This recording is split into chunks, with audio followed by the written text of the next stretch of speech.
దేవునికి మహిమ కలుగును గాక. దేవుని ప్రేమించి ఆయన పరిశుద్ధ సన్నిధిని చేరి వచ్చిన ప్రియ విశ్వాసులందరికీ మన ప్రభువును ప్రియరక్షకుడైన యేసుక్రీస్తు వారి పరిశుద్ధ నామములో శుభాలు తెలియజేస్తున్నాను. ప్రభునందు ప్రియులారా, ధ్యానము కొరకు ఏర్పాటు చేయబడినటువంటి వాక్య భాగాలు ఈ రీతిగా ఉన్నాయండి. మొదటిగా దినవృత్తాంతములు 2వ గ్రంథము 20వ అధ్యాయము మొదటి 12 వచనాలు. రెండవదిగా యాకోబు పత్రిక 5వ అధ్యాయము 12 నుంచి 20 వచనాలు. ఈ రెండు భాగాలను ఈరోజు మానవ జీవితంలో, అంటే మనందరి జీవితంలో ఉన్నటువంటి ఓ కామన్ ప్రాబ్లం కొరకు ధ్యానం చేద్దాం. చాలాసార్లు ఈ ప్రాబ్లంని మనము ఫేస్ చేస్తూ ఉంటాం. ఇంకా చెప్పాలంటే మన జీవితంలో దీనిని కలిగి జీవిస్తాం. ఇది లేకుండా ఓ క్షణమైన దినమైన మన జీవితం గడవదు. ఇది అందరికీ ఉన్నటువంటి ఓ పెద్ద సమస్య. ఆ సమస్యలో మనం ఏం చేయాలో తెలిస్తే, అసలు ప్రాబ్లం కంటే పెద్ద ప్రాబ్లం ఏంటంటే సమస్యలో మనము ఏం చేయాలో తెలియకపోవడం. ఓ సమస్య వచ్చింది, ఆ సమస్యను మనం జయించడానికి, దానిని ఓడించడానికి, దానిని అధిగమించడానికి,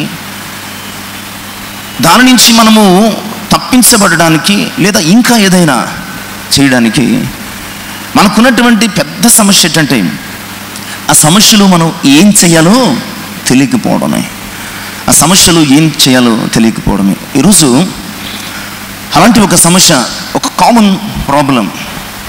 యాకోబు పత్రికలు 5వ అధ్యాయంలో 13వ వచనపు మొదటి భాగము ఒక్కటి మాత్రమే మనం చదివితే అర్థమవుతుంది.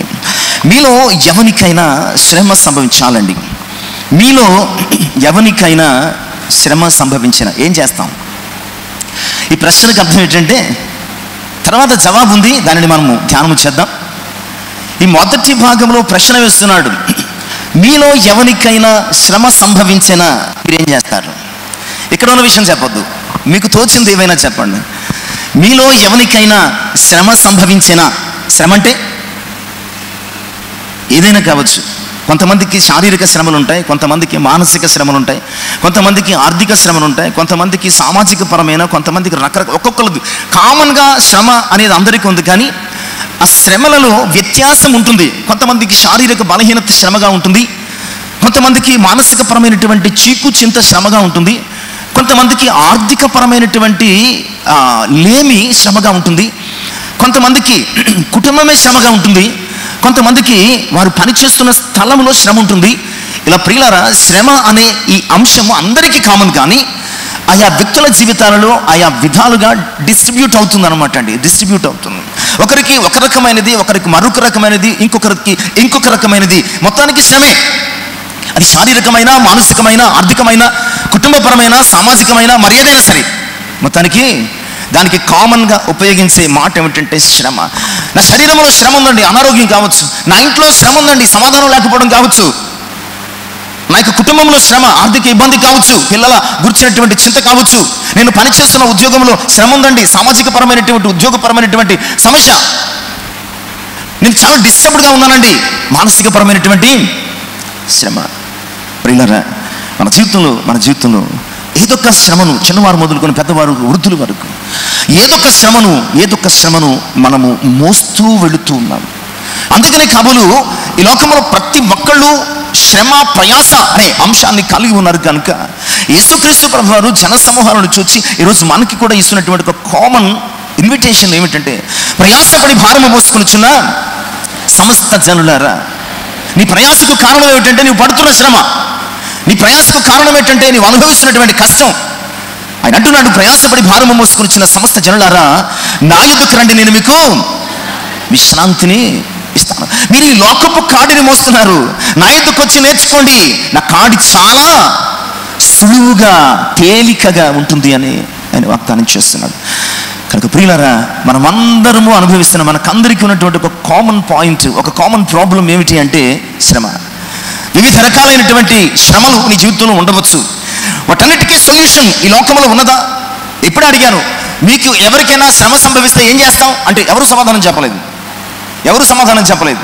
ఎందుకంటే మీరు చెప్పే సమాధానము అది సంపూర్ణమైనది కాదు, మీ శ్రమకు పరిష్కారము కానేరదు.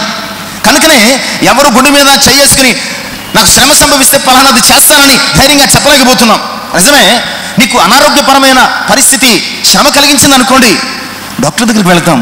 ఎంతమంది డాక్టర్ దగ్గరికి వెళితే ఏమవుతుంది చెప్పండి? ఎంతమంది డాక్టర్ దగ్గరికి వెళితే ప్రాణాలు నిలుపుతున్నాయి చెప్పండి? ఒకవేళ డాక్టరే లేదంటే ప్రిస్క్రిప్షనే మన జీవితంలో ఒక సొల్యూషన్ అయితే కనుక ఈ లోకంలో ఎవ్వరూ రోగాల బారిని ఉండకూడదు. మనం వెళుతున్నాం, అయినా రోగాలు అనుభవిస్తున్నాం. మనం మందులు వాడుతున్నాం, అయినా రోగాలు అనుభవిస్తున్నాం. మనం ఇంకా ఏదో ఉంది, అయినప్పటికీ మన జీవితంలో రోగాలు ఎప్పటికీ పోవటం లేదు. ప్రియులారా, ఈ లోకంలో ఒకవేళ శారీరకపరమైన అనారోగ్య శ్రమ నీకు సొల్యూషన్ లేదు, నీకు పరిష్కారం లేదు. ఆర్థికపరమైన శ్రమ నీకు పరిష్కారం లేదు. మానసికపరమైనటువంటి శ్రమ నీకు పరిష్కారం లేదు. సామాజిక పరమైనటువంటి శ్రమ నీకు పరిష్కారం లేదు. ఎందుకంటే లోకంలో నీవు అనుభవిస్తున్న ఏ శ్రమ నీ జీవితంలో పరిష్కారం కలిగించేది కాదు. అది నీ జీవితంలో కొనసాగుతూనే ఉన్నది, కంటిన్యూ అవుతూనే ఉన్నది. ప్రియులారా, ఇలాంటి పరిస్థితుల్లో మరలా అడిగితే మీలో ఎవరికైనా శ్రమ సంభవించినట్టు ఏం చెప్తాం? మన ప్రశ్నకు సమాధానం ఈ లోకం చెప్పలేదు. మన ప్రశ్నకు సమాధానం ఈ లోకములో ఎంత మాత్రము కూడా లేదు. అయితే మరి లోకములో లేకపోతే ఇక సమాధానం లేనట్టనే అంటే ఖచ్చితంగా లోకములో లేని సమాధానం, ఆన్సర్, జవాబు పరిశుద్ధ గ్రంథంలో మనకి దొరుకుతుంది. మనము శ్రమ పడతామని, మనము శ్రమ కొరకే పుట్టామని భక్తుడు అంటాడు. నరులు దేని కొరకు పుట్టారటండి? శ్రమ పొందుటకే పుట్టారటండి. నరులు శ్రమ పొందుటకే పుట్టారు. కనుక మనము శ్రమ పడతామని, శ్రమ పొందుతామని, శ్రమలో మనకు సమాధానము లేనటువంటి జీవితం ఉంటుందని తెలిసి ప్రభువు పరిశుద్ధాత్ముడు అద్భుతమైనటువంటి సొల్యూషన్స్, అద్భుతమైనటువంటి ఆన్సర్స్ పరిశుద్ధ గ్రంథములు మన కొరకు ఏర్పాటు చేసినట్లు మనము చూస్తున్నాం. ప్రియులారా, శ్రమ సంభవిస్తే మొట్టమొదటిగా ఇదే వచనములో ఈ ప్రశ్నకు జవాబు కూడా ఉంది. అదేమిటండి? మీలో ఎవరికైనా శ్రమ సంభవించిన వెరీ ఫస్ట్ ఏమిటంటే అతడు ప్రార్థన చెయ్యవలెను. మీలో ఎవరికైనా శ్రమ సంభవించిన ఏదైనా కావచ్చు ప్రియులారా, ఒక వ్యాధికి ఒక రకమైన మందు ఉంటుంది, ఇంకో వ్యాధికి ఇంకొక రకమైన మందు ఉంటుంది. అనారోగ్య సమస్యకు ఒక రకమైన పరిష్కారం కావాలి, ఆర్థిక సమస్యకు ఇంకో రకమైన పరిష్కారం కావాలి ప్రియులారా. బట్ అన్ని శ్రమలకు, అన్ని సమస్యలకు ఏకైక పరిష్కారము ఏమైనా ఉందంటే, మీలో ఎవరికైనా శ్రమ సంభవించిన, అక్కడ చాలా న్యూట్రల్గా మాట్లాడుతున్నారు. శ్రమ అంటే ఏదైనా కావచ్చు దాని అర్థం. మీలో ఎవరికైనా శ్రమ సంభవించిందా, వాడు చేయాల్సినటువంటి మొట్టమొదటి పని ఏమిటంటే అంటే ప్రార్థన చేయాలి. విచిత్రం, ఆశ్చర్యం ఏమిటంటే మనం ఇది తప్ప అన్నీ చేస్తాం. ఇది చేస్తాం ఎప్పుడు అంటే మనము చేసే ప్రయత్నము అది సఫలం కాలేనప్పుడు, మనము వెళ్ళినటువంటి స్థలంలో మనకు జవాబు దొరకనప్పుడు. శ్రమ సంభవించింది అనుకోండి, అఫ్కోర్స్ ఒకవేళ మనము సడన్గా సిక్ అయిపోయాం, ఆల్ ఆఫ్ సడన్గా అంటే విదిన్ సెకండ్స్లో మనం సిక్ అయిపోయాం, ఏం చేస్తాం? శ్రమ అంటే అనారోగ్యం కూడా శ్రమ అని చెప్పుకున్నాం కదా. విదిన్ సెకండ్స్లో మనం సిక్ అయిపోయి ఏం చేస్తాం చెప్పండి? మనం అందరం చేసేదే ఏం చేద్దాం? మొక్క నుంచి ప్రార్థన చేద్దామా? దేవుని సన్నిధిలోనైనా నిజాలు మాట్లాడుకోవడం మనకి ఆశీర్వాదకరం. ఏం చేస్తాం? వెంటనే హాస్పిటల్కి ఏదో ఒకటి పట్టుకుని హాస్పిటల్కి వెళ్ళిపోతుంది. శ్రమ సంభవించినప్పుడు ఎప్పుడైనా నీకు శ్రమ కలిగిన స్థలంలో మోకరించైనా, కళ్ళు మూసుకునైనా, లేదా మరొక రకంగానైనా ప్రార్థన చేశారా? వీళ్ళరా, నీ శ్రమ శారీరకమో మానసికమో ఏదైనా సరే నువ్వు చేయాల్సిన మొట్టమొదటి పని ఏమిటంటే ప్రియులారా, ప్రార్థన. వర్షమరి పడిపోయారు అక్కడ, ఇప్పుడు కాదు, కంగారు పడకండి. 8 నెలల క్రితం ఆ మెట్ల మీద పడిపోయారు, దేవునితో గడి జరుగుతున్నప్పుడు పెద్ద కేకేశారు, అందరూ వెళ్ళారు, నేను వెళ్ళాను. చూసేటప్పటికి కాలు వేలాడుతుంది, ఏమీ తోచలేదు. ఒకసారి బ్లాంక్ అయిపోద్ది కదా, మనం ఊహించలేనటువంటి ఒక అనుభవం మన జీవితంలో వచ్చినప్పుడు మైండ్ అంతా ఏమైపోతుంది? బ్లాంక్ అయిపోతుంది, ఏమీ తోచలేదు. రాష్ట్రం గారు చెప్తున్నారు, నాకు ఏదో అయిపోయింది, కాలు ఏదో అయిపోయింది, ఏమీ అవ్వలేదు, ఊరకనే బెనికింది అని ఆదరణకరమైన అబద్ధం చెప్పి జోళ్ళు వేసుకోవడానికి వచ్చాను.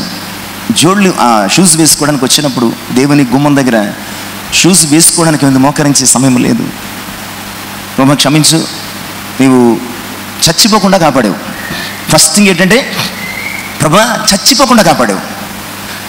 ఎంతకు మించి నీ కృపకు నిదర్శనం ఏమీ లేదు. కిందకి జారితే తల పగిలిపోతుంది, మధ్యకి జరిగితే నడుము విరిగిపోతుంది, కాలు మాత్రమే విరిగే అనుమతినిచ్చావు ప్రభా, నీ వందనాలు, సహాయం చేయని. రెండు మాటలు.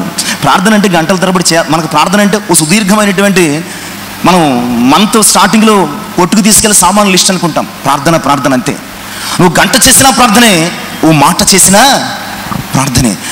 అతడు ఏమన్నాడు? సుంకరి, దేవా నేను పాపిని అన్నాడంతే. ఇక ఏమి కూడా దేవా నేను పాపిని అన్నాడంతే. నీవు మొదట దేవుని సంధిస్తున్నావా లేదా, లేదంటే సమస్యను పరిష్కరించబడే చోట్లకు పరిగెడుతున్నావా లేదా? నువ్వు మొదట దేవుని సన్నిధిని నీ శ్రమలో సంధిస్తున్నావా, లేదంటే ఆ శ్రమకు పరిష్కారం దొరికే చోట్లకు వెళుతున్నావా? ఇది నా ప్రశ్న. మీలో ఎవరికైనా శ్రమ సంభవించిందా? ఎలాంటిదైనా సరే ప్రియులారా, మొదట ఒక్కసారి దేవునితో మాట్లాడేసి తర్వాత ఎక్కడికి వెళతావు నీ ఇష్టం. మొదట ఓ క్షణం లేదా 2 క్షణాలు, ప్రభు నాకు కష్టం ఇది, నేను వెళుతున్నాను, సహాయం చేయి. ఇనఫ్. ఏం చేయి, గంటలు చేయవసరం లేదండి, గంటలు చేయవసరం లేదు. ఆ కష్టంలో నీకు అంత సమయము, అంత మానసికపరమైనటువంటి ప్రశాంతత కూడా ఉండదు. అలాంటి సమయంలో మీలో ఎవరికైనా శ్రమ సంభవించిందా, కష్టం కలిగిందా, సమస్య కలిగిందా, ఒక క్షణం కళ్ళు మూసుకుని నీ మనసుతో ప్రార్థించు, అయ్యా నాకు ఈ కష్టం, నేను వెళుతున్నాను, సహాయం చేయి. అద్భుతాలు చూడగలుగుతాం ప్రియులారా, అద్భుతాలు చూడగలుగుతాం. నేను అనుకుంటున్నాను, కాలు విరిగితే బతికేచ్చేమో కానీ ప్రాణం పోతే బతికే ఛాన్సు ఉండదు. నిజమే, దేవుడు గొప్ప కృప చూపించాడు. మీలో ఎవరికైనా శ్రమ సంభవించిందా అడు ప్రార్థన చేయాలి. దినవృత్తాంతంలో 2వ గ్రంథం 20వ అధ్యాయం. దినవృత్తాంతంలో 2వ గ్రంథం 20వ అధ్యాయము ఇంచుమించుగా 5వ వచనము నుంచి 12వ వచనం వరకు మరి ఈ సందర్భము మనకి కనబడుతుంది. ఒక మాట చెప్పాలంటే ఓ ప్రార్థన కనబడుతుంది. ఈ ప్రార్థన ఎవరు చేస్తున్నారంటే యూదారాజు అయినటువంటి, ఎవరండి, నేను రెఫరెన్స్ చెప్పాను, టకటక తీశారు, నా వంక చూస్తున్నారు. అక్కడ ఎవరున్నారు? యెహోషాపాతు కనపడుతున్నాడు. యెహోషాపాతుకు గొప్ప కష్టం కలిగిందండి. యెహోషాపాతుకు, యూదారాజు అయినటువంటి యెహోషాపాతుకు, యూదా రాజ్యానికి పెను కష్టం కలిగింది. ఆ కష్టం ఏంటో తెలుసా? మెయోనీయులు, అమ్మోనీయులు, మోయాబీయులు 3 జాతుల ప్రజలు ఒక్క జాతి మీదకి, ఒక్కడి మీదకి 3 వచ్చి కొడుతుంటే ఏం చేస్తామండి మనం? ఏం చేయలేం కదా. ఒక్కడి మీదకి, ఒక రాజు మీదకి, ఒక రాజ్యం మీదకి 3 రాజ్యాల సైన్యము, 3 రాజ్యాల ప్రజలు దండెత్తుకుని వచ్చారు. ఏం చేస్తాడు? గొప్ప శ్రమ ప్రియులారా. ఎవరు కూడా సహాయం చేయలేనటువంటి, ఎవరు కూడా విడిపించలేనటువంటి, ఎవరు కూడా తప్పించలేని శ్రమ ప్రియులారా. 5వ వచనము నుంచి 12వ వచనం వరకు, ఆ 5వ వచనంలో యెహోషాపాతు ఎక్కడికి వెళ్ళలేదటండి. యెహోవా మందిరములో కొత్త శాల ఎదుట సమాజంగా కూడిన యూదా యెరూషలేముల జనుల మధ్య నిలబడి, మా పితరుల దేవా యెహోవా, నీవు ఆకాశమందు దేవుడివై ఉన్నావు, అన్యుల రాజ్యములను ఏలువాడవు నీవే, నీవు బాహుబలము గలవాడవు, పరాక్రమము గలవాడవు, నిన్ను ఎదిరించుట ఎవరికి బలము చాలదు. నీ జనులైన ఇశ్రాయేలీయుల ఎదుట నుండి దేశపు కాపురస్తులను తొలివేసి నీ స్నేహితుడైన అబ్రాహాము యొక్క సంతతికి దీనిని శాశ్వతముగా ఇచ్చిన మా దేవుడవు నీవి. వారు అందులో నివాసం చేసి కీడైనను, యుద్ధమైనను, తీర్పైనను, తెగులైనను, కరువైనను మా మీదకి వచ్చినప్పుడు మేము ఈ మందిరం ఎదుట నీ ఎదుటను నిలువబడి మా శ్రమలో మొర్రపెట్టిన ఎడలా నీవు ఆలకించి మమ్మను రక్షించదు అని అనుకుని ఇచ్చట నీ నామ ఘనత కొరకు ఈ మందిర పరిశుద్ధ స్థలమును కట్టించిరి. నీ పేరు ఈ మందిరమునకు పెట్టబడింది కదా. ఇశ్రాయేలీయులు ఐగుప్తు నుండి వచ్చినప్పుడు నీ వారిని అమ్మోనీయులతో, మోయాబీలతో, సేయరు మన్యవాసులతో యుద్ధము చేయలేదు కనుక ఇశ్రాయేలీయులు వారిని నిర్మూలము చేయక వారి యుద్ధ నుండి తొలగిపోయిరి. మేము స్వతంత్రించుకొనవలనని నీవు మాకిచ్చిన ఈ స్వాస్థ్యములో నుండి మమ్మను తోలివేటికై వారు బయలుదేరి వచ్చి మాకెట్టి ప్రతి ఉపకారము చేర్చున్నారు. దృష్టించము మా దేవా, నీవు వారికి తీర్పు తీర్చవా? మా మీదికి వచ్చి గొప్ప సైన్యముతో యుద్ధము చేయుటకు మాకు శక్తి చాలదు. ఏమయ్యూ చేయుటకు శ్రమలు మనకేం చేయడానికి తోచదటండి. ఆ శ్రమను ఎదిరించే శక్తి కూడా మనకి ఉండదటండి. అప్పుడు ఏం చేయాలంటే, శక్తినిచ్చు దేవునికి, శ్రమలు విడిపించే దేవునికి మనం ఏం చేయాలండి?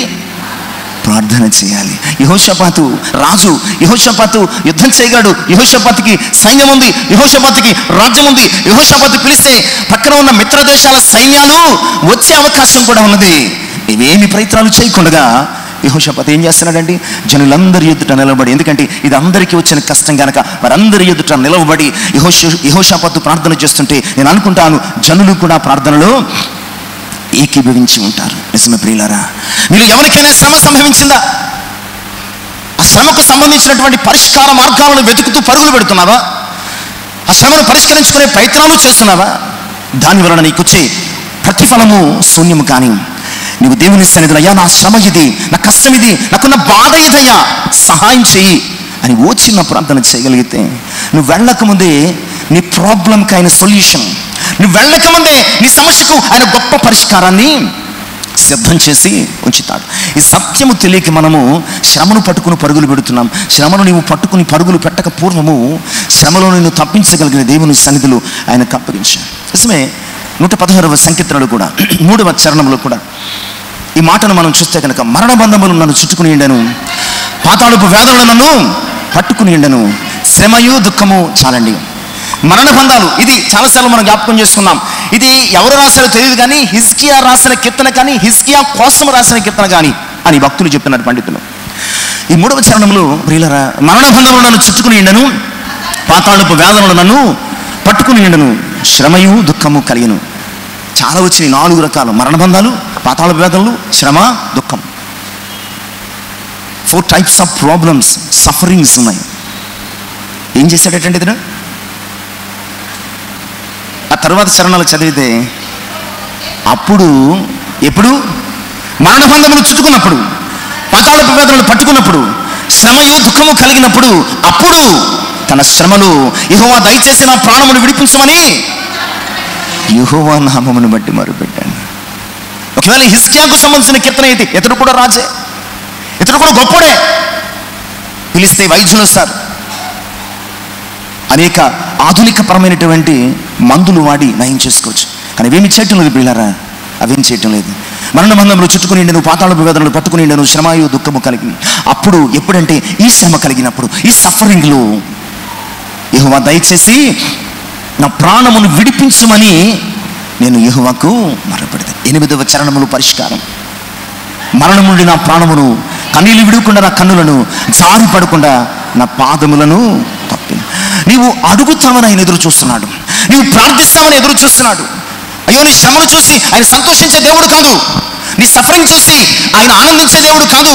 నీవు శ్రమలో నాన్న అని నీ తండ్రిని ఎలాగ అడుగుతావో, అలాగే నీ దేవుణ్ణి దేవా అని నీవు అడిగి నీ సమస్యను చెప్పుకుంటే ఆయన ఆ పరిష్కారం చేద్దామని, నీ కష్టాన్ని చెప్పుకుంటే నీ సమస్యకు ఆయన ఒక సొల్యూషన్ చూపిద్దామని ఆయన కనిపెడుతుంటే, మనం ఏం చేస్తున్నామంటే ప్రియులారా, దేవునికి తప్ప అందరికీ చెప్పుకుంటున్నాం మన కష్టాన్ని, దేవునికి తప్ప అందరికీ చెప్పుకుంటున్నాం మన శ్రమను, దేవునికి తప్ప ప్రతి నిష్ప్రయోజనకరమైనటువంటి వ్యక్తులకు మన సమస్యలు చెప్పుకుంటున్నాం. దానివలన వచ్చే శ్రమ కంటే వారు చెప్పే ఆ ప్రాపగండా ఎక్కువైపోయి ఇంకా మానసికంగా మనం కృంగిపోతాం. కనుక ఈరోజు మనం జ్ఞాపకవలసిన సత్యం ఏంటంటే, మీలో ఎవరికైనా శ్రమ సంభవించినా,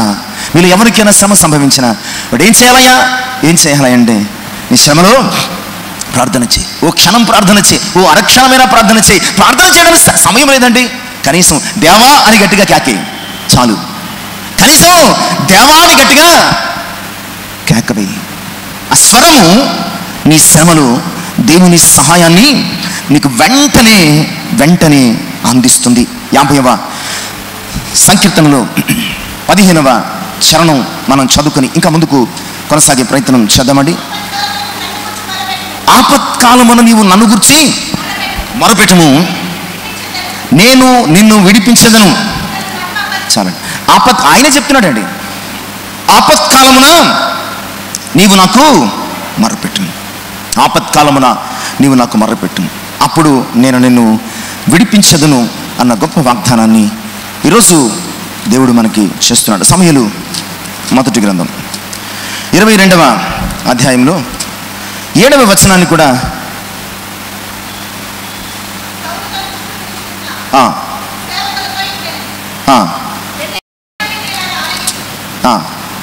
22వ సమూయేలు అండి, క్షమించండి, సమూయేలు 2వ గ్రంథం 22వ అధ్యాయము 7వ వచనం. నా శ్రమలో నేను యెహోవాకు మొరపెడితిని, నా దేవునికి ప్రార్థన చేస్తుంది. ఇలా ఈ యొక్క కీర్తన మనము 18వ సంకీర్తనగా కూడా కీర్తనల గ్రంథంలో చూడగలమండి. సౌలు చేతుల్లోంచి, శత్రువుల చేతుల్లోంచి తనను తప్పించిన దినమున దావీదు ఈ పాట పాడుతున్నాడు, ఈ కీర్తన రాస్తున్నాడు. ఈ కీర్తన యొక్క మూల వాక్యం ఏంటంటే, నా శ్రమలో నేను యెహోవాకు మొరపెడితిని, నా దేవునికి ప్రార్థన చేసితిని, ఆయన తన ఆలయములో ఆలకించిన ప్రార్థన అంగీకరించాను, నా మొర్ర ఆయన చెవులను. శ్రమలో కీర్తనాకారుడు దావీదు దేవునికి మొరపెట్టాడు, కీర్తనాకారుడైన దావీదు దేవునికి మొరపెట్టాడు. శ్రమ నుంచి విడిపించి సింహాసనం మీద కూర్చోబెట్టాడు. శ్రమ నుంచి విడిపించి సింహాసనం మీద కూర్చోబెట్టాడు. ప్రభునందు ప్రియులారా, ఈరోజు నాకు శ్రమ లేదు అని గుండె మీద చేసి చెప్పగలిగిన వారు ఎవరైనా ఉన్నారంటే కోటీశ్వరులు మొదలుకొని సామాన్యుల వరకు, అధికారులు రాజ్యాధిపతులు మొదలుకొని సామాన్యమైనటువంటి వ్యక్తుల వరకు ఎవరు కూడా శ్రమ లేని వారు లేదు. కనుక మన జీవితంలో కామన్ పాయింట్ శ్రమ అయితే కనుక మనము కూడా ఒక కామన్ సొల్యూషన్ దేవుని సన్నిధిలో పొందుకుంటున్నాం.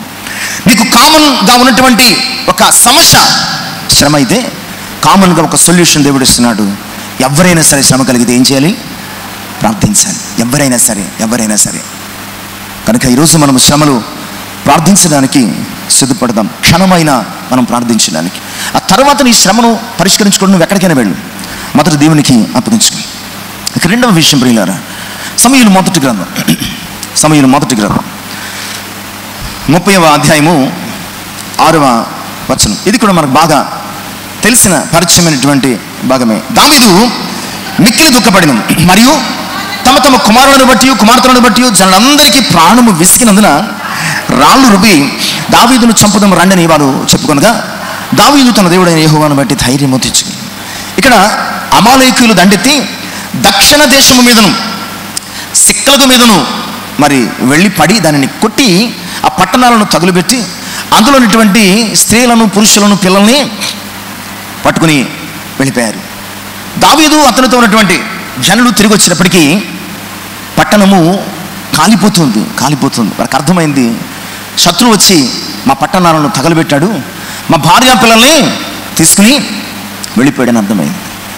అక్కడ రాయబడుతున్నటువంటి మాట 4వ వచనంలో జనులటండి ఏడ్చుటకు శక్తి లేకపోవునంత బిగ్గరగా ఏడ్చారు. ఏడ్చుటకు శక్తి లేకపోయినంతగా బిగ్గరగా ఏడ్చారు.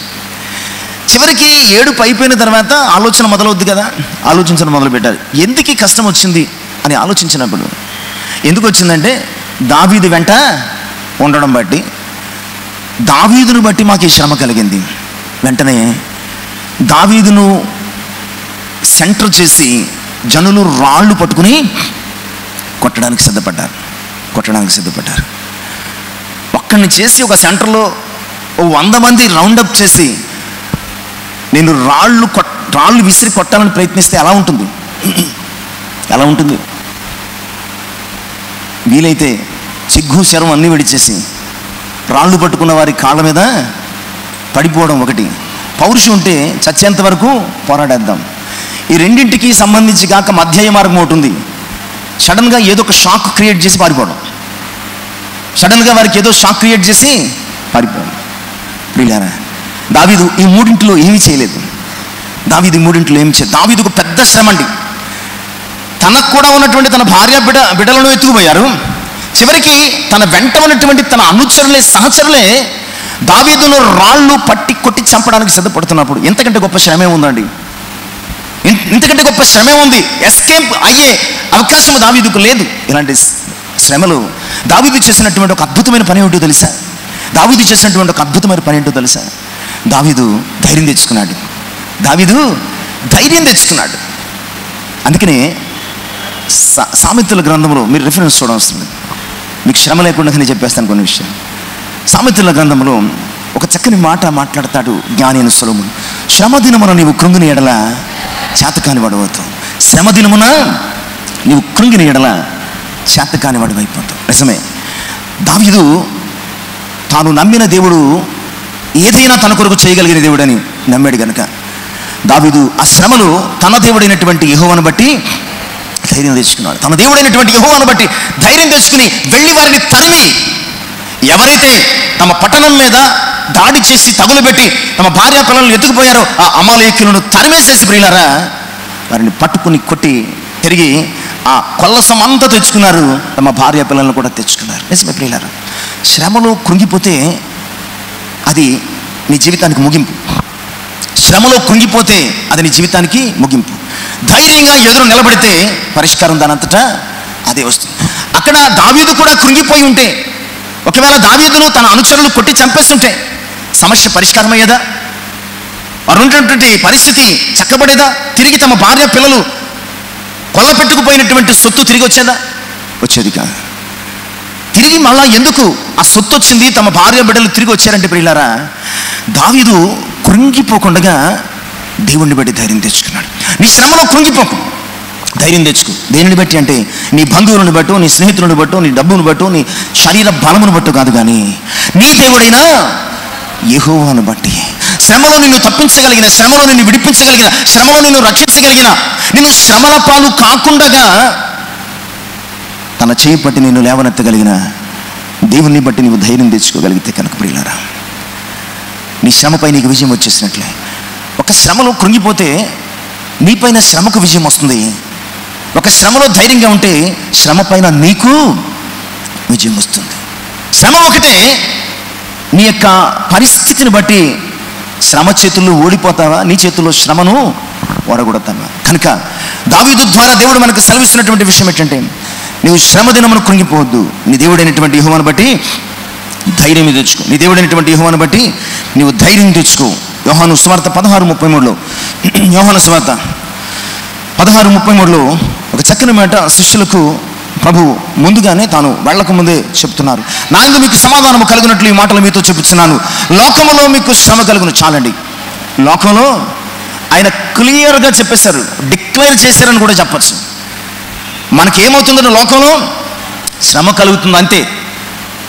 నువ్వు శ్రమ కలిగిందని నీవేదో ఆశ్చర్యంగాను వింతగాను భావించాల్సిన అవసరం లేదు. ఆయన చెప్తున్నాడు, మనలో ప్రతి ఒక్కరికి కూడా ఈ లోకములో శ్రమ కలుగుతుంది. అయితే ఏం చేయాలి అంటే, ఆయన ఆ యొక్క సమస్యకు పరిష్కారం కూడా చెబుతూ, ఆయనను దాన్ని శ్రమ వచ్చినప్పటికీ, కష్టం వచ్చినప్పటికీ, మరి ఇబ్బంది వచ్చినప్పటికీ ఆయనను శ్రమలో మీరు ఏం చేయాలా? ధైర్యం తెచ్చుకోండి. ఎందుకంటే ఈ లోకము పెట్టినటువంటి శ్రమను చూసి భయపడుతున్నారు.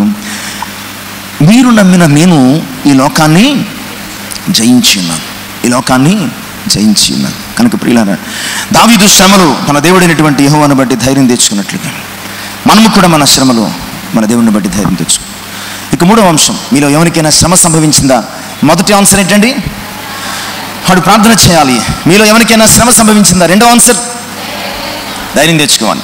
మీలో ఎవరికైనా శ్రమ సంభవించిందా? మూడో ఆన్సర్ కూడా వెళదాం. యాకోబు పత్రిక 1వ అధ్యాయం 2వ వచనము 3వ వచనం. నా సహోదరులారా, మీ విశ్వాసమునకు కలుగు పరీక్ష ఓర్పును పుట్టించునని ఎరిగి మీరు నానా విధములైన శోధనలలో పడినప్పుడు, అంటే శ్రమలలో పడినప్పుడు, అది మహానందమని ఎంచుకొనుడి. ఇప్పుడు చెప్పండి, మీలో ఎవరికైనా శ్రమ సంభవిస్తే ఆనందించమని చెప్తున్నాడు అనమాట. మీలో ఎవరికైనా శ్రమ సంభవిస్తే ఆనందించమని. చాలామంది భక్తులు ప్రియులారా, తమ జీవితంలో శ్రమ సంభవించినప్పుడు మూలను ముడుచుకుని కూర్చోలేదు. తమ జీవితాలలో కష్టం కలిగినప్పుడు వారు కన్నీరు విడిచి నెత్తి నోరు కొట్టుకోలేదు. ఎందుకంటే దానివల్ల ప్రయోజనం లేదు, పరిష్కారం లేదు, మరింత కృంగిపోయి కృషించిపోయే పరిస్థితి తప్ప. అందుకని యాకోబు ఈ పత్రికలో చెప్తున్నాడు, మీలో ఎవరికైనా శ్రమ సంభవిస్తే కనుక అది మహానందకరమని ఎంచుకోండి. దట్ మీన్స్ మీరు ఆనందించండి. మీలో ఎవరికైనా శ్రమ సంభవిస్తే ఆనందించండి, సంతోషించండి, దేవుణ్ణి ఘనపరచండి, దేవుణ్ణి మహిమపరచండి అన్నటువంటి సంగతిని జ్ఞాపకం చేస్తున్నాను. నిజమే ప్రియులారా. అందుకని ఫిలిప్పీ పత్రికలో పౌలు కూడా ఒక చక్కటి మాట శ్రమ జీవితాన్ని గురించి మాట్లాడుతూ ఉంటాడు. 4వ అధ్యాయము 4వ వచనం, ఆనందించండి, మరల చెప్పుదును ఆనందించండి. ఎందులో ఆనందించమంటాడంటే శ్రమలో ఆనందించమంటాడు. ఆనందించండి, మీ శ్రమలో ఆనందించండి, మరల చెప్పుదును ఆనందించండి, మీ సహనము సకల జనులకు తెలియజేయబడియండి, ఆనందించండి. ప్రభు సమీపంగా ఉన్నాడు. మీ శ్రమ శాశ్వతం కాదు. ప్రభు తిరిగి తన కృపలో మిమ్మల్ని బలపరుస్తాడు. పేతురు భక్తుడు కూడా తన మొదటి పత్రిక 4వ అధ్యాయం 12, 13 వచనాలలో ఈ చక్కని మాటలు శ్రమల గురించి మాట్లాడుతుంటారు. ప్రియులారా, మిమ్మల్ని శోధించుటకు మీకు కలుగుచున్న అగ్ని వంటి మహాశ్రమల గురించి మీకేదో ఒక వింత సంభవించినట్లు ఆశ్చర్యపడుకుడి. క్రీస్తు మహిమ బయలుపరచబడినప్పుడు మీరు మహానందముతో సంతోషించిన నిమిత్తము మీ క్రీస్తు శ్రమలలో మీరు పాలివారైనంతగా సంతోషించండి. మీకు శ్రమ సంభవించినప్పుడు ఏదో అయిపోతుందని మీరు ఆశ్చర్యపడద్దు, ఏదో అయిపోతుందని మీరు ఆశ్చర్యపడద్దు. మీరు క్రీస్తు శ్రమలలో పాలివారైనంతగా సంతోషించండి, అంతే, పాలివారైనంతగా సంతోషించండి. కనుక 3వ సొల్యూషన్ కూడా దొరికేసింది. మనకి శ్రమ సంభవిస్తే మనం ఏం చేయాలంటండి? ఆనందించాలి, సంతోషించాలి. నిజమే. అందుకనే ఏదైనా శ్రమలో ఒక మూలను కూర్చుంటే పెద్దలు అంటారు, ఎందుకు ఆ మూలను కూర్చుంటాం, నలుగురు మధ్యకి వచ్చి కూర్చోవచ్చు కదా, నలుగురు మధ్యకి వచ్చి కూర్చోవచ్చు కదా. అప్పుడు ఏమవుతుందంటే నలుగురు ఏదో సంతోషకరమైనటువంటి మాటలు చెప్తారు, వారి కష్టం ఏమవుతుందంటే మరిచిపోయే పరిస్థితి, వారి మనసు తేలికపడే పరిస్థితి, వారు తిరిగి సంతోషించే పరిస్థితి. కనుక నీ కష్టాన్ని బట్టి నీవు మూలుగుతూ మూలన కూర్చోకు, దేవుని యందు సంతోషించండి, ఆనందించండి. మరల చెప్పుదును ఆనందించండి, ప్రభువునందు ఆనందించడం నేర్చుకోవాలండి. ప్రభువు శ్రమలలో పాలివారైనంతగా ఉండు నిమిత్తము మనము ఆనందించాల్సినటువంటి అవసరత ఉన్నది అన్న సంగతిని దేవుని యొక్క వాక్యం ద్వారా జ్ఞాపకము చేస్తున్నాను. ప్రభునందు ప్రియులారా, నెహెమ్యా గ్రంథంలో 8వ అధ్యాయం 10వ వచనాన్ని ఎందుకు ఆనందించాలండి, ఏంటి ఆనందిస్తే పని ఏంటి అని మనం అనుకోవచ్చండి. ఆనందిస్తే చూసిన వాళ్ళు ఏదో మరి వెకిలిగాను వెర్రిగాను భావిస్తారు కదా అని అనుకోవచ్చు. దానికి నెహెమ్యా గ్రంథము 8వ అధ్యాయము 10వ వచనంలో ఒక చక్కటి సొల్యూషన్, చివరి భాగం 10వ. మీరు దుఃఖపడకుడి, యెహోవా యందు ఆనందించడం వలన, చాలండి, మీరు దుఃఖపడద్దు, యెహోవా యందు ఆనందించడం వలన బలముందుదురు. మీరు కృంగిపోతే దుఃఖపడితే ఉన్న బలం కూడా చేష్టలు ఉడిగిపోయినట్లు, శక్తి సన్నగిల్లిపోయినట్లు మన బతుకులు మారిపోతాయి. అది మనము సంతోషిస్తే ఆనందిస్తే మనం ఏం పొందుతామటండి. అందుకని అందరూ పెద్దలు బలి సామెతలు చెప్పేవారు, సంతోషమే సగం బలం అన్నారటండి. నువ్వు ఆనందంగా ఉన్నావు, శ్రమలో కూడా ఆనందంగా ఉన్నావు అనుకోండి, సగం బలం వచ్చేసినట్లే. శ్రమని పూర్తి బలాన్ని తీసేసింది. శ్రమలో నువ్వు సంతోషంగా ఉన్నావు అనుకోండి, తిరిగి సగం బలం నీవు పొందుకున్నట్లే. కనుక ఆ సంతోషము ప్రభు యందైతే పూర్తి బలం వస్తుంది. నువ్వు జనరల్గా సంతోషం కలిగి ఉంటే సగం బలం వస్తుందేమో కానీ, శ్రమలోని సంతోషము దేవుని ఎడల కలిగి ఉండగలిగితే కనుక నీవు పూర్తి బలము పొందుకున్నావు. ఇక 4వ అంశానికి కూడా మనము నడిపించబడదాం ప్రియులారా. శ్రమ సంభవించిన ఒక 3 సొల్యూషన్స్. మీలో ఎవరికైనా శ్రమ సంభవించిన వాడు ప్రార్థన చేయవలను, వాడు తన దేవుడైన యెహోవాను బట్టి ధైర్యం తెచ్చుకోవలను, వాడు తన దేవుడైన యెహోవా యందు ఆనందించవలెను. ఇక 4వ సొల్యూషన్, అపొస్తలుల కార్యముల గ్రంథం 16వ అధ్యాయం 25వ వచనం. మీలో ఎవరికైనా శ్రమ సంభవించిన వాడు నిందించక స్తుతించవలెను. మీలో ఎవరికైనా శ్రమ సంభవించిన వాడు దేవుని నిందించక స్తుతించవలెను. ఇక్కడ సందర్భం మనం చూస్తాం. పుతోను దెయ్యమును వెళ్ళగొట్టినందుకు పౌలు శీలను గట్టిగా కొట్టి కొరడాలతో చెరసాలు వేయించారు. చాలా గట్టి కొట్టారు. కొరడాలతో కొట్టే శిక్ష చాలా భయంకరమైనదండి. ఎందుకంటే చర్మం అంతా ఊడిపోతుంది, వాతలు దేరిపోతుంది, దాని మీద చెమట పట్టిన ఏం చేసినా. అప్పుడు చెరసాలు ఎలా ఉండే, ఇప్పుడు కంఫర్ట్గా ఉండేవి కాదు. ఇప్పుడు ఒకవేళ మంచి జైలు కంఫర్ట్స్ లేకపోతే మరి హ్యూమన్ రైట్స్ వారు లేనిపోని గొడవలు చేసి మరి వారి కంఫర్ట్స్ ఏర్పాటు, అప్పుడు అలా కాదు, ఒక గృహలాగా ఉండేదన్నమాట అండి. ఎలాంటి వెంటిలేషన్ ఉండేది కాదు జైల్స్. అలాంటి పరిస్థితుల్లో భయంకరమైన చెమటలు పడతా ఉంటాయన్నమాట అండి. అసలు ఒళ్ళంతా చిరుగుపోయింది. ఆ భయంకరమైనటువంటి ఆ చెరసాలలో చెమటలు బట్టి ఆ గాయాల మీద పడి అవి భగ్గుమని మండుతున్నాయి. అంటే దాని అర్థం ఏంటంటే కంటి మీద కునుకు రాదు, మనస్సు కుదురుగా ఉండదు, కేకలు అరుపులు, భయంకరమైన పరిస్థితులు ఆ శిక్ష పడిన వారు అనుభవిస్తూ ఉంటారు. అలాంటి సందర్భంలో ఈ పౌలు శీల ఏం చేస్తున్నారయ్యా, బాగా కొట్టారు, విపరీతమైన రక్తం స్రవిస్తుంది, ఒళ్ళంతా చిరిగిపోయింది. అలాంటి సందర్భంలో ప్రియులారా పౌలు శీల ఏడవటం లేదు, కేకలు వేయటం లేదు, గగ్గులు పెట్టడం లేదు, ఎవరినో నిందించడం లేదు. కానీ ఆ మాట అక్కడ వచనము మనం చదివితే 25వ వచనం, అర్ధరాత్రి వేళ పౌలు శీల ఏం చేస్తున్నారండి, దేవునికి ప్రార్థిస్తూ ఆయనను స్తుతిస్తున్నాను. ప్రియులారా మీరు శ్రమ సంభవిస్తే ఆరాధించండి అంతే. మనకేంటంటే శ్రమ సంభవిస్తే ఆరాధనకు రావడం మానేద్దాం. ఏమండి రాలేదేంటండి ఆరాధనకు అంటే, ఇక్కడ ఆరాధన ఎందుకంటున్నానో తెలుసా, ప్రార్థించడము స్తుతించడము ఇవి ఆరాధన అంశాలు. ఎవరినైనా అయ్యో ఏమండి చర్చకు రాలేదండి, బాగాలేదండి, ఒంట్లో బాగాలేదండి, వాక్యం ఏం సెలవుస్తుంది తెలుసా, నువ్వు బాగాలేదని ఇంట్లో ఉంటే ఎప్పటికీ బాగోదు. నువ్వు బాగాలేదని ఇంట్లో ఉంటే ఎప్పటికీ నీకు బాగోదు. అదే దేవుని సన్నిధికి వస్తే ఆరాధిస్తే, ఆరాధనలో ఆయన ఆత్మ నిన్ను తాకినప్పుడు, ఆరాధనలో ఆయన ఆత్మ స్పర్శ నీ శరీరాన్ని తాకినప్పుడు నీ శరీరము దైవికమైన ఆనందంలో తేలిపోతుంది, నీ బలహీనత అంతా పారిపోతుంది. అందుకని ప్రియులారా ఆ బలహీనతలో వారు గగ్గోలు పెట్టి ఆడవకుండగా, వారు మరి పెద్ద పెద్ద కాకులు వేసి ఆడవకుండగా వారు అలా ఉండగలిగారంటే వారి శరీరాలను విడిచి వారి ఆత్మలు ఏం చేస్తున్నాయండి, ఆ రాత్రి చెరసాలలో దేవుని ఆరాధించడంలో తేలిపోతున్నాయి. ఎప్పుడైతే వారి ఆత్మలో దేవుని ఆరాధించే ఆ అద్భుతమైనటువంటి ఆత్మీయ స్థితిలోనికి వెళ్ళిపోయాయో వారి శరీరాలు దెబ్బలకు స్పందించడం లేదు, గాయాలకు స్పందించడం లేదు, అసలు వారి శరీరాలకు నొప్పి తెలియటం లేదు. వారి వారి శరీరాలకు నొప్పి తెలియటం. నిజమే ప్రియులారా, మీరు ఎవరికైనా శ్రమ సంభవించినా వాడు ఏం చేయాలంటే స్తుతించాలి. ఇంకా గట్టిగా చెప్పాలంటే దేవుని ఆరాధించాలి. యోబు 1వ అధ్యాయం 21-22 వచనాలు. యోబు 1వ అధ్యాయం 21-22 వచనాలు. శ్రమలన్నీ ఒక్కసారి యోబు జీవితంలో సంభవించాయి. అన్నీ పోయినప్పుడు నేను తల్లి గర్భమున దిగంబరిని వచ్చాను, దిగంబరిగా వెళ్ళిపోతాను. యెహోవా ఇచ్చెను, యెహోవా తీసుకున్నాను, యెహోవా నామమునకు స్తుతి కలుగును గాక. నిజమేనండి, భక్తుల జీవితాలు ఊరకనే పరిశుద్ధ గ్రంథంలో రాయలేదు. మన జీవితాలకు సమాధానాలు పరిశుద్ధ గ్రంథంలో ఉన్న భక్తుల జీవితాలు. మన సమస్యలకు పరిష్కారాలు పరిశుద్ధ గ్రంథంలో ఉన్నటువంటి విశ్వాసుల జీవితాలు. అందుకని ఈ జీవగ్రంథం మనకిచ్చింది. జీవించినంత కాలము నీవు జీవము కలిగిన దేవుని సన్నిధాన వర్తనాలుగా నడవబడాలని. కనుక ప్రియులారా, అలాంటి భక్తుల జీవితాలలో శ్రమ సంభవించినప్పుడు ఏం చేస్తున్నారో చూస్తే మన జీవితంలో ఏం చేయాలో మనకు సొల్యూషన్ ఇట్టే దొరికిపోతుంది. పౌలు శీలలు శ్రమ సంభవించినప్పుడు ఆరాధించారు. యోబు శ్రమ కలిగినప్పుడు దేవుని యందు ఆనందించి ఆయన నామాన్ని స్తుతించినట్లుగా చూస్తున్నాడు. అక్కడ ఆరాధించినటువంటి పౌలు శీలలు విడిపించబడ్డారు. ఇక్కడ దేవుని స్తుతించినటువంటి యోబు జీవితంలో రెట్టింపు ఆశీర్వాదము ఘనత కలిగినట్లు మనం చూస్తున్నాం. ఇక 5వ విషయాన్ని కూడా మనం త్వరగా వెళ్ళిపోదాం. మార్కు సువార్త 5వ అధ్యాయం 35-43 వచనాలు. ఇది సుదీర్ఘమైన టెక్స్ట్ అండి, దీనంతా మనము చదువుకోవాల్సిన అవసరం లేదు. మార్కు సువార్త 5వ అధ్యాయంలో ఆ సందర్భాన్ని, ఆ సంఘటనను మాత్రము మనము రికగ్నైజ్ చేయగలిగితే చాలు. 35వ వచనంలో ప్రభువు, 36 వచనాల్లో ప్రభు మాట్లాడుతున్న ఒక మాట, యాయిరు అనే సమాజ మందిరపు అధికారి యొక్క స్పందన మనం చూస్తున్నాం.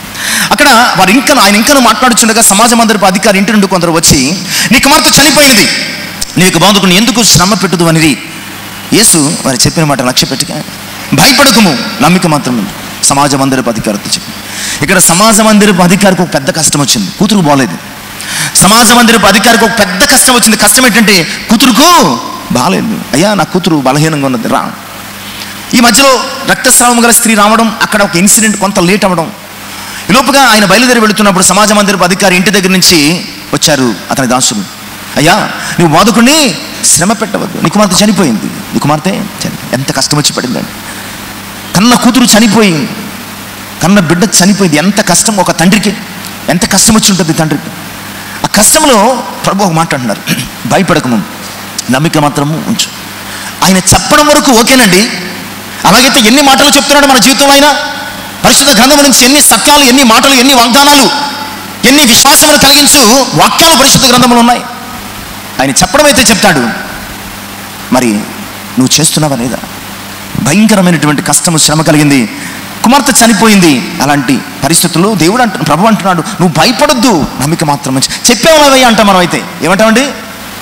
చెప్పేవాళ్ళవయ్యా, అప్పుడే ఒక పూట నుంచి నేను వెంట తిరుగుతున్నాను, నువ్వు ఎక్కడెక్కడెక్కడికి చక్కబెట్టుకున్నావు, కానీ సీరియస్ కండిషన్లో ఉన్నటువంటి నా బిడ్డ దగ్గరికి నువ్వు రాలేదు. నీ వల్లే నా కుమార్తె చచ్చిపోయిందంట. మనం అయితే నీ వల్లే మా కుమార్తె చచ్చిపోయిందంటాం. కానీ అతను ఏమన్నాడు తెలుసా?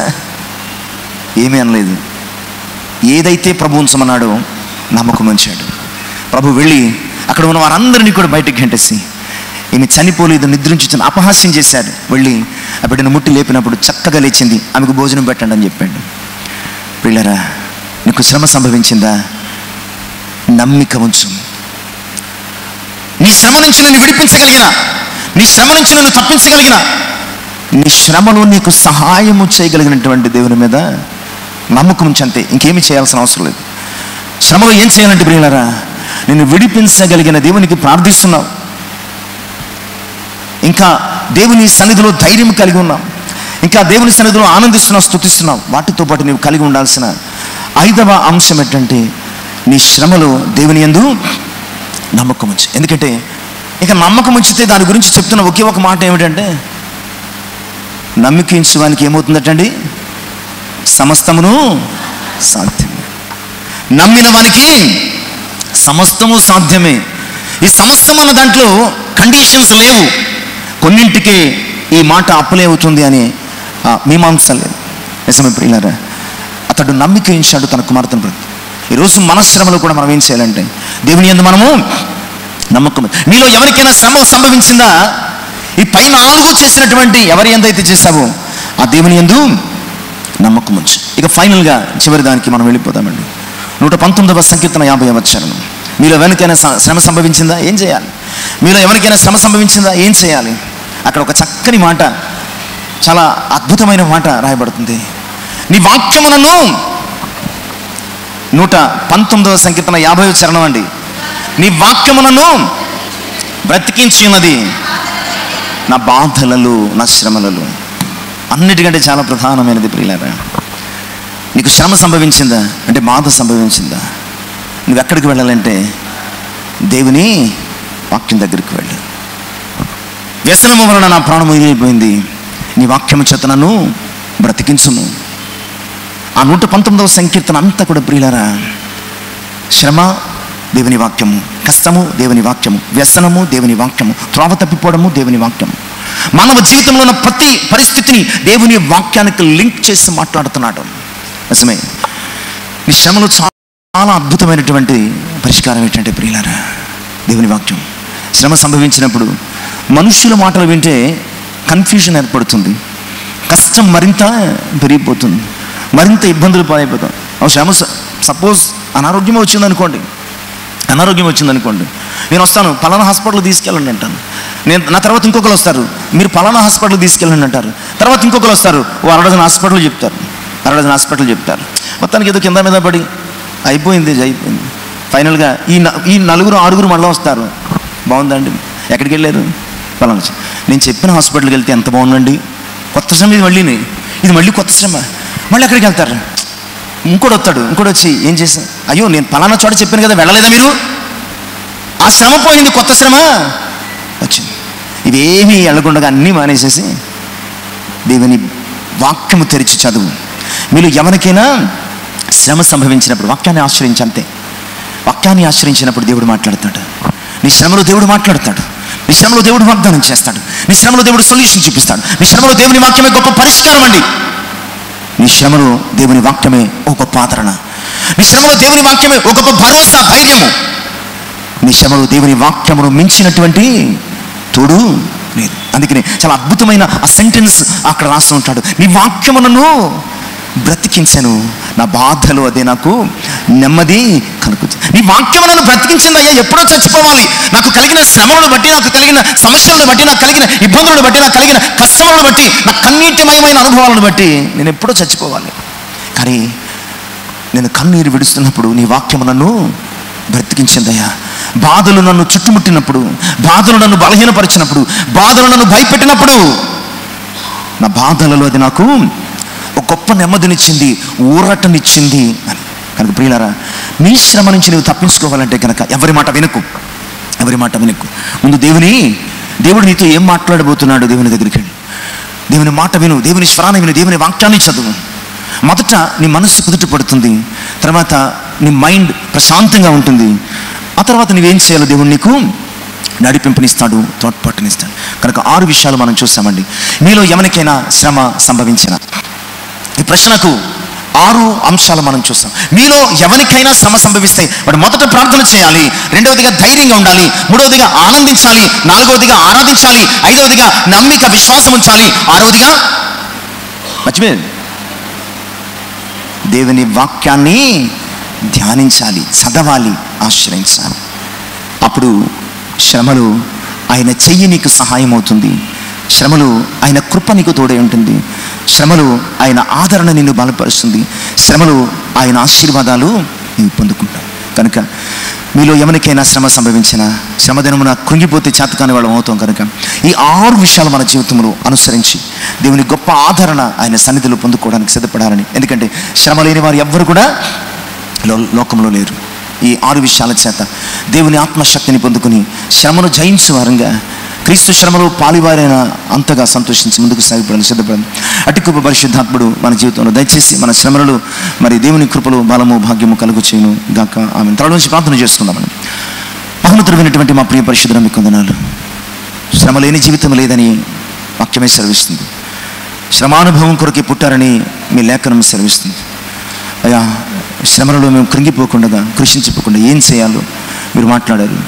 అయ్యా శ్రమలో మేము ప్రార్థించాలని, ధైర్యం తెచ్చుకోవాలని, మిమ్మల్ని బట్టి ఆనందించాలని, అయ్యా మిమ్మల్ని ఆరాధించాలని, మీ నామమును విశ్వసించాలని, అయ్యా మీ వాక్యమును ధ్యానించాలని తెలియజేశాను. విన్న వాక్యం మా హృదయంలో ఫలింపచేసి మా శ్రమానుభవంలో మిమ్మల్ని ఆశ్రయించిన వారంగా మేము ఆదరణ పొందుకుంటూ సహాయం చేయమని, విన్న వాక్యం మా హృదయంలో ఫలింపచేసి మాకు ధైర్యమును కలుగు చేయమని యేసయ్య నామమున ప్రార్థించి వేడుకొనుచున్నాను తండ్రి.